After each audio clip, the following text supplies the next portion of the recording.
Passamos a palavra ao presidente Lula para suas considerações iniciais antes das perguntas. Eu não sei se tem que fazer consideração ou se poderia ter direito nas perguntas. Depois da fala dos 5 ministros, eu penso... Essa água é minha? É sua, presidente. Estava tomando conta. Eu vi você bebendo. Eu estava tomando conta. Você está ouvindo aí, então, uma entrevista coletiva reunindo os ministros que Não, viajaram na comitiva com o presidente Lula. Esquentar a pergunta de vocês é o seguinte. Eu saio daqui com a ideia de que nós demos um passo importante na consolidação da relação democrática, histórica, que o Brasil tem com os Estados Unidos. Eu já tinha dito na Malásia para o presidente Trump de que a boa relação entre Brasil e Estados Unidos é uma demonstração ao mundo de que as duas maiores democracias, do continente, podem efetivamente servir de exemplo para o mundo. Nós somos as duas maiores democracias do hemisfério, nós somos duas democracias muito importantes do ponto de vista, um na América Latina, outro na América do Norte. E nós já tivemos com os Estados Unidos, é importante vocês não perderem de vista, durante todo o século XX, os Estados Unidos foi o maior parceiro comercial do Brasil. Os Estados Unidos começou a perder a hegemonia a partir de 2008, não falha a memória, porque a China entrou no espaço para comprar coisas brasileiras, que interessavam aos chineses, que outros países não tinham capacidade de produzir tanto quanto o Brasil.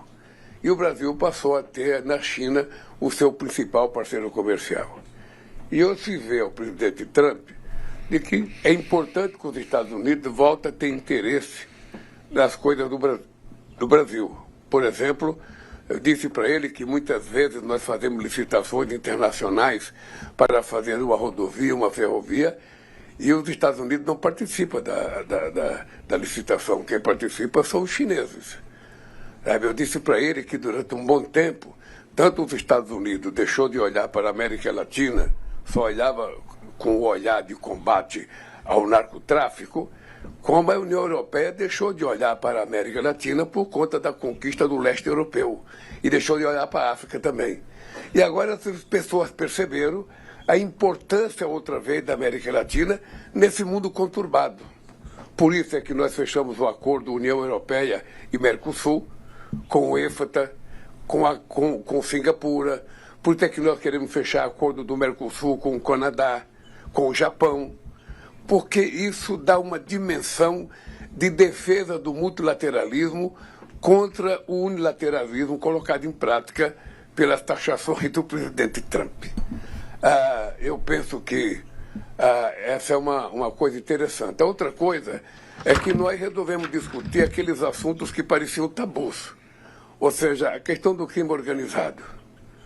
Eu disse ao presidente, muitas vezes, os Estados Unidos falavam em combater o crime organizado, a questão das drogas, tentando ter base militar dentro dos outros países, quando, na verdade, para você fazer com que os países deixem de plantar ou fabricar aquilo que a gente chama de droga, é preciso que a gente crie alternativa econômica para esses países. Como que você vai fazer um país deixar de produzir coca se você não oferece uma alternativa de algum produto para que alguém possa plantar e ganhar dinheiro?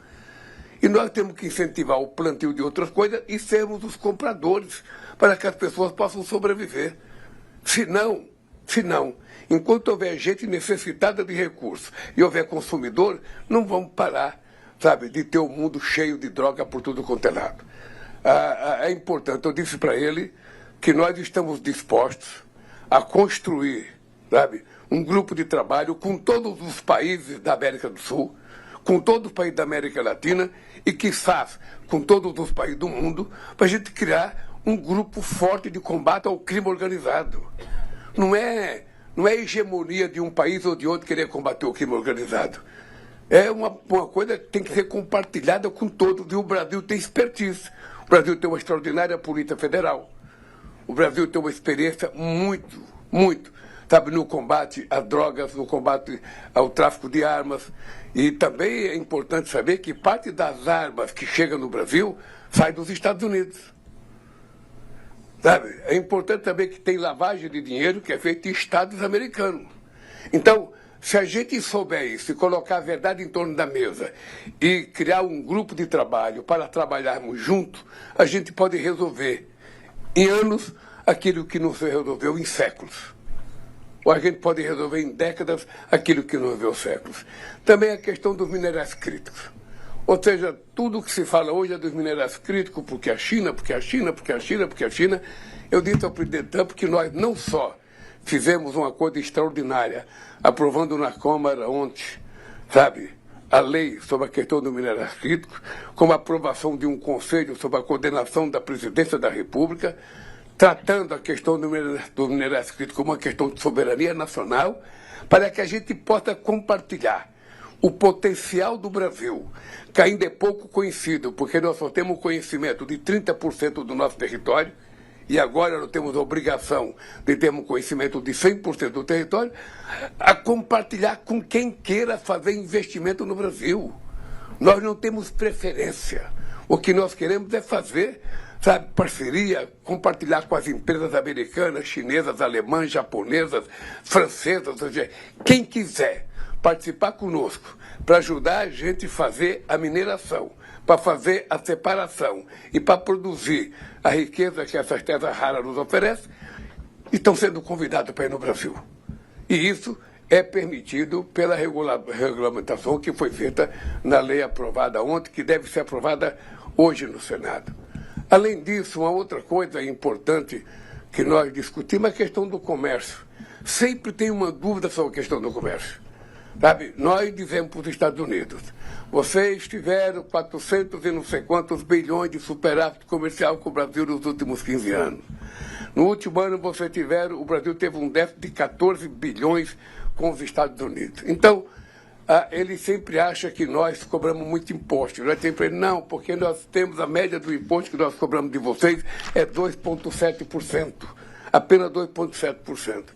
Mas eles continuam a ter mais, mas tem produto que é 12%. Então eu falei assim, doutor, vamos fazer o seguinte, vamos colocar um grupo de trabalho e vamos permitir que esse moço da indústria do comércio do Brasil, junto com o teu moço do comércio, sentem em 30 dias. Apresente para nós uma proposta para a gente poder bater o martelo. Sabe, quem tiver errado vai ceder. Se a gente tiver que ceder, nós vamos ceder. Se você tiver que ceder, vocês vão ter que ceder. Porque senão a gente faz reunião e depois da máquina pública, vocês sabem o meu conceito de máquina pública. A máquina pública é eterno. O presidente tem prazo de validade. Ele tem data para entrar e data para sair. Então é o seguinte, nós temos 4 anos de mandato, as coisas têm que acontecer. Então é preciso que a gente estabeleça plano de metas em cada reunião. Estabeleça plano de meta para que as pessoas cumpram e para que a gente possa colocar em execução aquilo que a sociedade espera de nós. Então eu saio muito, muito satisfeito da reunião. Acho que foi uma reunião importante para o Brasil e importante para os Estados Unidos. Eu sempre acho que a fotografia vale muito. E vocês perceberam que o presidente Trump rindo é melhor do que ele de cara feia. E eu fiz questão de dizer para ele, ria. Um pouco, é importante, alivia a nossa alma se a gente rir um pouco. Bem, então é isso. Eu acho que o Brasil está preparado. O Brasil está preparado para discutir com qualquer país do mundo qualquer assunto. Nós não temos veto, não tem assunto proibido. A única coisa que nós não abrimos mão é da nossa democracia e da nossa soberania. O resto é tudo discutível. E ainda brinquei com o presidente Trump. Ele perguntou da Copa do Mundo, se a seleção brasileira estava boa, e eu falei, eu espero que você não venha, sabe, anular o visto dos jogadores brasileiros para a seleção. Por favor, não faça isso, porque nós vamos vir aqui para ganhar a Copa do Mundo. É isso. Ele riu. Ele riu porque agora ele vai rir sempre. Ele aprendeu que ria muito bom. Vamos então abrir para as perguntas, começando com a Isabela Menon, da Folha de São Paulo. Oi, presidente, boa tarde. Presidente, foram 3 horas de reunião e nós da imprensa a gente não pôde acompanhar. acabamos de viver aqui que a impressão é positiva de todos vocês. Bom, mas você ouviu aí, é engraçado que até o Lula falou, olha, não vou fazer nenhum discurso aqui, porque a imprensa vai me perguntar e acabou. Não tenho muitas considerações, Não tem muitas considerações. Aí Não, veio uns 15 minutos porque só. os ministros já falaram por mim, os ministros falaram voando ali, cada um deu um pouco da sua impressão, todos tiveram uma impressão muito boa. Me chamou a atenção algumas... Diga, Alvarez. Não, vai lá, fala o que você fala. Vou dizer algumas coisas que me chamaram a atenção, né? Por exemplo, a discussão da seção 301, né? Da taxação dos produtos brasileiros, que não teve um acerto final, isso ficou para depois, são 30 dias, né? Segundo ali o ministro, para que isso se resolva entre as partes, não Lula e Trump, mas entre os seus representantes ali também. Teve a questão dos metais raros, que o Brasil deixou claro, segundo o ministro Alexandre Silveira, de Minas e Energia, que o Brasil é um solo fértil para investimentos, mas que é preciso fazer tudo por aqui, né? Investir aqui, refinar os metais aqui no Brasil mesmo.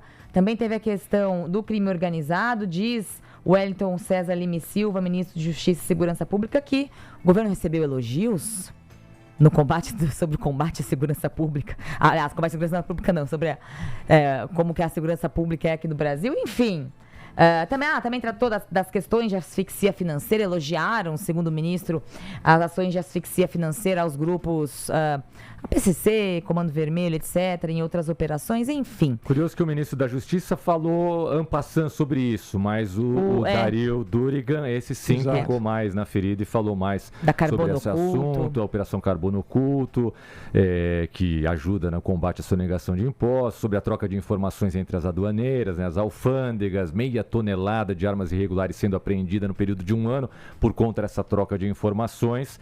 E agora a expectativa de que drogas, né, também sejam mais apreendidas com a troca de informações e também com uma operação conjunta, né, das duas polícias do Brasil e dos Estados Unidos. Os 5 ministros falaram, os primeiros ministros, o Mauro Vieira, o primeiro, falaram menos. O Mauro Vieira falou um pouco menos, depois o Dario Durigan acabou falando um pouco mais, assim como o Alexandre Silveira, o ministro de Minas e Energia, Alvarez. Eu queria destacar aqui que eu acho que, tomando só, né, o discurso do presidente Lula, porque a gente não viu o discurso do Trump, porque ele não falou publicamente, mas me parece que o Lula usou a maneira sedutora que ele tem, usou o jeito brasileiro de quebrar o adversário que é rigoroso, duro, fechado, o Trump é sempre sisudo, e tentou jogar com isso para conseguir o que ele queria. Então, o que eu acho que tem de mais importante? O Brasil abriu as portas, dizendo para os Estados Unidos, olha só, venham investir em terras raras nos Estados Unidos, porque nós já estamos aprovando, ontem teve uma aprovação, e o Lula disse que espera hoje a aprovação no Senado, de uma lei que vai nos autorizar, permitir que qualquer outro país com boas intenções venha ajudar o Brasil a explorar terras raras. A gente sabe que o Brasil tem dificuldade, não temos todos os recursos para isso, não temos todo o conhecimento tecnológico para isso. Então, o Lula deu para o Trump o que ele mais queria. E quis, em troca, o que o Brasil mais quer é não ter mais problema com tarifas, que a gente ainda tem 10% pesando sobre os nossos produtos, sobre alguns produtos, e também a questão do narcotráfico. Aparentemente, ninguém falou em transformar narcotraficantes brasileiros em terroristas, o que o Lula queria, estava na agenda do Lula isso, e o Lula tentou mostrar, olha, nós estamos fazendo a nossa parte para isso, mas podemos fazer mais. Estamos abertos a fazer mais. Agora, não dá para deixar de chamar a atenção aqui, Tomás e Maiara, frase do dia, a meu ver, é o Lula. Primeiro ele chamando o Trump de Doutor Trump. Sensacional. É muito divertido. Aí ele disse assim, na discussão sobre tarifas, parece que teve um bate-bocazinho entre os dois lá. O Lula relatou isso. Olha, a gente disse que a média brasileira é 2,7% nas tarifas contra produtos americanos, mas eles insistem. E aí o Trump disse que era 12%. Então eu falei o seguinte, eles continuam a teimar, então vamos fazer o seguinte, doutor Trump, um grupo de trabalho vai ser criado e quem estiver errado vai ter que ceder depois. Então é interessante isso, uma tentativa de conquistar o presidente americano, e aí fica, né, a capacidade realmente negociadora do Lula de trazer o Trump para uma realidade diferente. Tanto que no fim ele fala, eu disse para ele sorrir, né? Trump, Trump rindo é melhor do que de cara feia. E eu disse para ele, ria que isso alivia a alma. Para mim essa é a frase do dia do Lula hoje. Que resume a estratégia do Lula, né? Tentar quebrar o Trump sisudo e trazer alguma coisa de presente para ele, que ele queria muito, que são as terras raras, para ver se a gente consegue o que a gente quer. Parece que deu resultado. Eu lembro que teve uma ligação que o Lula falou eu te amo no final, né? Não foi I love you, alguma coisa assim, pro Trump. Continua aí. E aí eu trago para conversa aqui o Fábio Andrade, professor de Relações Internacionais da SPM, cientista político. Fábio, você acompanhou, né? Você teve também essa impressão, qual a impressão, aliás, né, em geral, que você teve desse encontro, a partir, é claro, das palavras do presidente Lula e dos ministros que o acompanharam aí nessa empreitada. Boa tarde pro senhor. Boa tarde, Mayara. Boa tarde, Tomás. Boa tarde, Rodrigo. Boa tarde a quem nos ouve. Tão importante quanto o que foi dito, eu acho que chama a atenção que foi um encontro que não teve uma grande agenda, uma grande preparação anterior. Foi tudo combinado, pelo menos de impressão, tanto quanto às pressas. E esse trabalho às pressas não é o trabalho que costuma fazer a diplomacia brasileira, né? O que não costuma ser feito por nenhuma diplomacia, né? Então, são vários ritos, vários pedidos, frentes anteriores. Então, por um lado, a gente pode tentar enxergar isso como muito positivo do ponto de vista do presidente brasileiro, tentando resolver determinadas questões de interesse nacional mais rapidamente. Agora, não nos cabe aqui só fazer loas, a gente tem que colocar a barba de molho e ficar um tanto quanto receoso, que, por outro lado, isso denota uma forma de atuação que o presidente Lula já tem adotado, que até uma parte da literatura fala de diplomacia presidencial, que é efetivamente o presidente agir de maneira mais direta, quase que de uma forma independente em relação ao corpo diplomático. E isso pode ser uma concentração de poder, um sinal de concentração de poder que pode não ser muito desejável, né? Porque as pessoas costumam confundir. Quando é o meu presidente, ou o presidente que tem as minhas colorações ideológicas, eu gosto que ele faça a diplomacia presidencial e escanteie a diplomacia tradicional. Quando é o presidente da ideologia oposta, eu não gosto. Eu acho que, basicamente, ele está a um pé de se tornar um autoritário, né? Mas eu fico, nesse momento do tempo, com as informações que a gente tem, ainda que com esse pé atrás, julgando que no balanço das horas ou no frigir dos ovos, a gente tem mais sinais positivos do que negativos. Professor, eu acho importante destacar também que a gente tem um lado, né? Tem o ponto, que é o Lula falando, mas não temos o contraponto, que é o Trump dizendo qual foi a impressão dele. A gente tem, como a gente viu, cada ministro usando um adjetivo mais exagerado, que é extraordinário, excelente, foi excepcional. E eles tentaram mostrar que o encontro foi bem sucedido. Na sua avaliação, isso que você disse no começo, tem um certo improviso, aparentemente, aí, porque a agenda era muito ampla, não tinha nada muito definido. É porque os dois presidentes estão precisando desse momento de boa imagem, de fazer algo positivo para os seus eleitorados? Bom ponto, Rodrigo. Eu só colocaria um complemento. Concordo com uma primeira dimensão de que você coloca. Os dois presidentes se veem, por motivos diferentes, com seus governos com sérios problemas de avaliação. E aí, basicamente, quando um governo se vê com problema de avaliação, o que não vai faltar é criatividade para tentar reverter essa medida. Agora, verdade seja dito que, basicamente, os estudos tendem a nos mostrar que o campo de relações internacionais, meus amigos vão ficar bravos comigo, mas tenho que falar, ele basicamente é pouco efetivo nesse sentido. Né? Basicamente, não é a política externa que consegue promover grandes paixões. Historicamente, ela tem um efeito marginal. Né? Mas, ainda assim, o Lula precisa vender boas notícias para o seu eleitorado local, o Trump precisa vender boas notícias para o seu eleitorado local. Eu só colocaria um complemento. né? Basicamente, para o Trump, é muitíssimo interessante se aproximar do Brasil, que tem o segundo depósito de minerais raros, né? É interessante para o Trump também, isso no primeiro momento do ponto de vista mais econômico, tendo em vista que Trump e suas equipes já se tocaram que basicamente essa questão dos minerais raros vai ser um insumo importante que pode colocar um diferencial nas disputas tecnológicas vigentes, né? E aí pode, com isso, colocar os Estados Unidos numa condição de melhor concorrência internacional frente à China, né? Então, na mesma medida em que o Trump se aproxima do Brasil por interesse de minérios raros próprio, ele tenta também colocar de lado ou neutralizar um pouco a força de um oponente. E, do ponto de vista de um imaginário mais geral, nós brasileiros talvez tenhamos muito problema de conseguir mensurar qual que é o imaginário internacional que o Lula tem, que ele produz, né? E, a grosso modo, para nós que não somos brasileiros, parece que é uma imagem mais positiva do que negativa. Então, vejo também que o Trump, além dos minerais raros, quer ter essa aproximação.